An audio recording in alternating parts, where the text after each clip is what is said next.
What's up, everybody? Happy Tuesday. Welcome back. Lots to cover in today's episode, including some positive price action for once. My poll of the day being a big hit, actually. Coinbase listing a bunch of new assets, and an update on some on-chain metrics that might give us a little hint indicator on what direction the market's heading. Sit back. Don't forget to hit the like and subscribe button. Follow me on Twitter at BenCryptoShow. Let's begin. So the poll of the day, huge hit, 81 votes. So here's the poll of the day, just a fun one, as I said yesterday. So crypto romance bots, the scam romance bots, they have a particular taste in women. For which of the following 4 female influencers do the bots use the influencer's picture the most? Jessica Walker, Nikita Suchdev, Sadaf Jadrin, Christina Keller, if I pronounced all those names right. So the romance bots, as I was saying, there's different sorts of bots. These bots appear to just use the female face of a known female influencer, obviously an attractive one, and I guess just message guys and try to start a pseudo relationship, get them to send them money, whatever it is. But anyways, the bots, just in a comical sense, the bots do have a very, very specific taste in women, and these are the 4 female crypto personalities, which I have seen by far have the most bots using their profile picture. So Sadaf Jadrid, she has one. That's the one who I have noticed is definitely the most. She's number 1, and then it was close between her and Nikita Suchdev. But the bots, yeah, they appear to like kind of a European look, a European style. No offense to the American girls, a lot of very attractive American girls, but the bots, for whatever reason, definitely like a European look, I guess. 3 of these are Dubai-based. One of the Sadaf is from Australia. So, but yeah, 81 votes there. Feel free to actually follow me on Twitter, more people. I know this engagement is way more than it should be for 400 followers. You know, you're not going to get zapped with the virus or anything. If you hit the follow button, you can just hit it. I post every day. Some interesting stuff, or at least I like to think interesting stuff. Some stuff in the videos, some stuff not in the videos, some fun stuff, some charts. The usual. Let's get into the price action. So up about 4%, 20,900 right about now. Pretty much everything is up. Bitcoin, alts, smart contracts, blockchain coins, they're up 8%. So all coins are going to be up. Meme coins, they're up 26%, based pretty much just on Shiba Inu, which is up 44% on the day. Not really on any specific news. I don't know why. They are just mooning. Maybe an exchange listing coming up soon. I don't know. Who knows? Waves up big time, 40%. This appears due, so they have not had a good couple months, so it's good to see them having a good day here. They're rebounding. It looks like it's due to their promotional appearance at NFT New York, NFT NYC. They're here. They put up a bunch of pictures on their social media, so that's cool. Good for them. See, this article is not loading right now, but now onto the on-chain metrics. This article is showing that Benjamin Cohen, he's a technical analyst. His prediction is one more dip based on some kind of macro factor. Could be, he doesn't know what the macro factor is. It could be an interest rate hike. It could be something else, but that is his prediction. That seems to be the general sort of consensus with a lot of people, even though today's bullish. A lot of people think one more price dip down based on just some to-be-determined macro effect, because, again, you can never really determine what macro effects are going to have an effect, which ones aren't. The interest rate hike 2 months ago honestly really didn't have too much of an effect, and all the months previously, the announcement did have a negative effect. The one 2 months ago, so like 5 weeks from now, 5 weeks ago, that one had a tiny negative effect, very little. So then I expected the one last week to not have a negative effect, even if the announcement was a large increase in record inflation, but it, as we all know, that led to the tanking of the market at a huge negative effect. So these things are just very, very difficult to predict. You never really, it's usually some indicator. If the market is going to go down, it is some trigger event. You just never know what the trigger event is going to be. But it's rarely just like it just randomly goes down, tanks 10%. There's usually some, it can be very small, but some sort of trigger that leads to it. El Capo of Crypto, he's predicting around 16,000. He's a big charts guy. This is the guy, as I was saying, he's the only one I noticed who accurately predicted the fall of a week ago.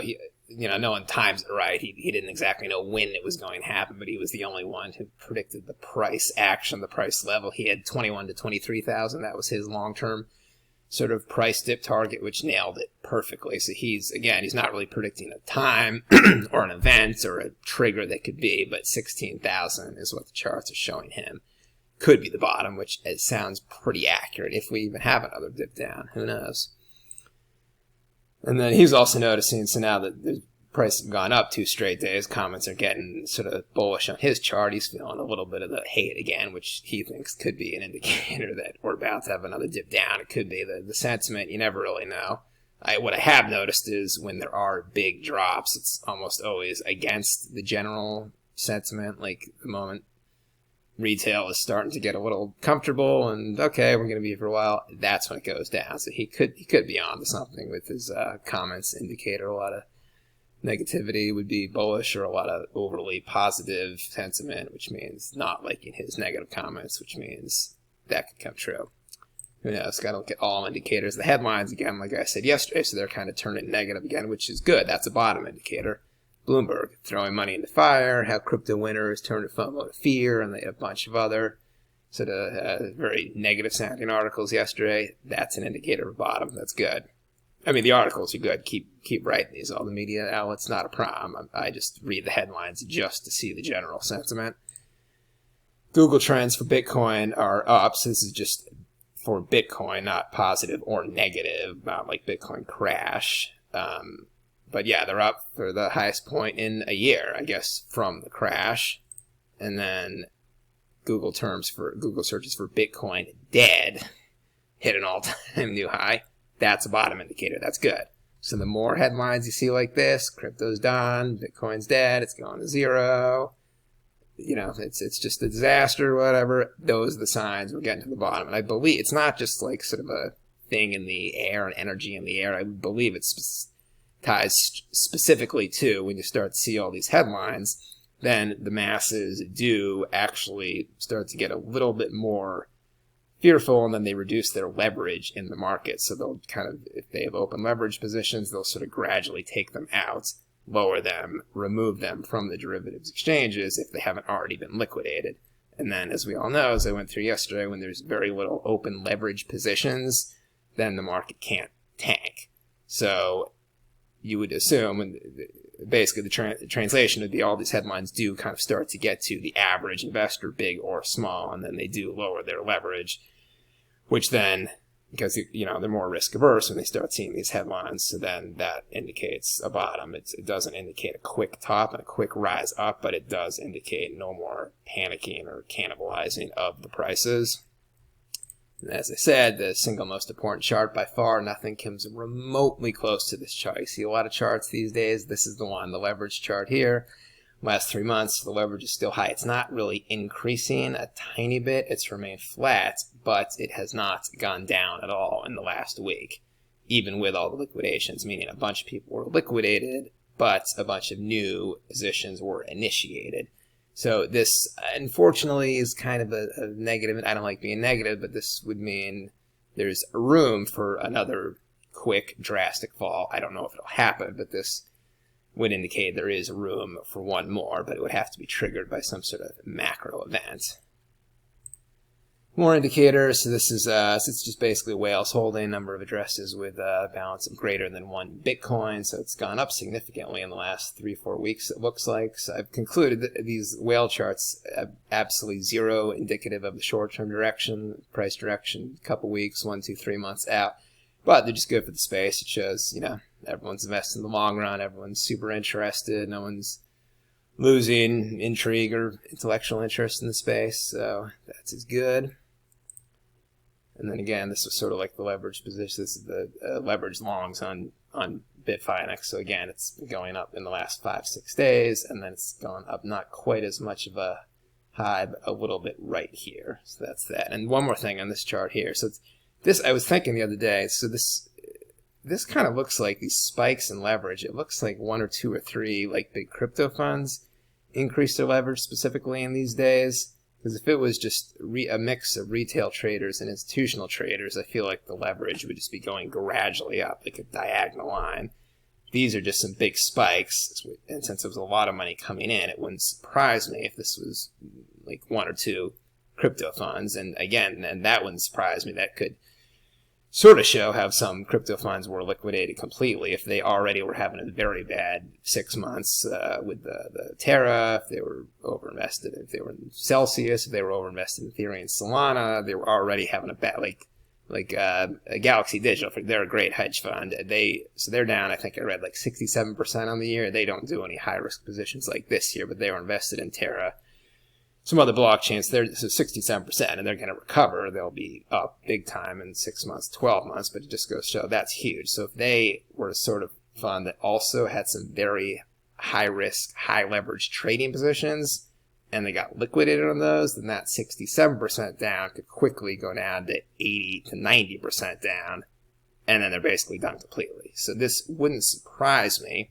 No idea, but this wouldn't surprise me if some of the hedge funds we're seeing, the crypto funds, which have been are sort of close to zero, it wouldn't surprise me if they were just kind of trying to make up for their bad 6 months by just betting on some high, very high risk leverage positions, which didn't turn out correctly. Just a total guess on my part, but I would really expect the line to be more diagonal if this was mostly retail traders adding their leverage. So the fact it's a lot of money and it's quick spikes up shows me it's big money in entities, possibly crypto funds. Move on, Coinbase did their usual Tuesday listing of coins. They always list on Tuesday. Tuesday is the most productive day in crypto by far. It's the price is almost, the Tuesday pump is really, it's like a late Monday pump into Tuesday in the US, and then all other parts of the globe, it's like just a Tuesday pump. So I'm going to amend it to like late Monday, early Tuesday pump. That's what happened this week. It started yesterday afternoon my time.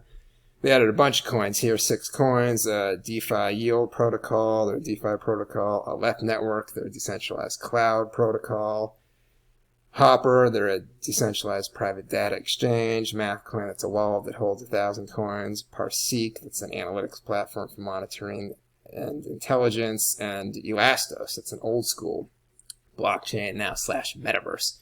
So a very diverse array of coins here, some privacy, some storage, some cloud storage, blockchains, metaverse, pretty much everything here. All these coins did well. I think it was, which one was it? I think it was DeFi Yield Protocol. This one pumped big time today. It was up about 70%. The other ones they were up about 15 to 20% mostly on the news.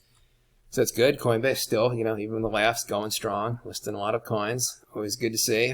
These are definitely some small cap coins here. One big one, Elastos. The others are kind of medium size. So diverse range of coins there.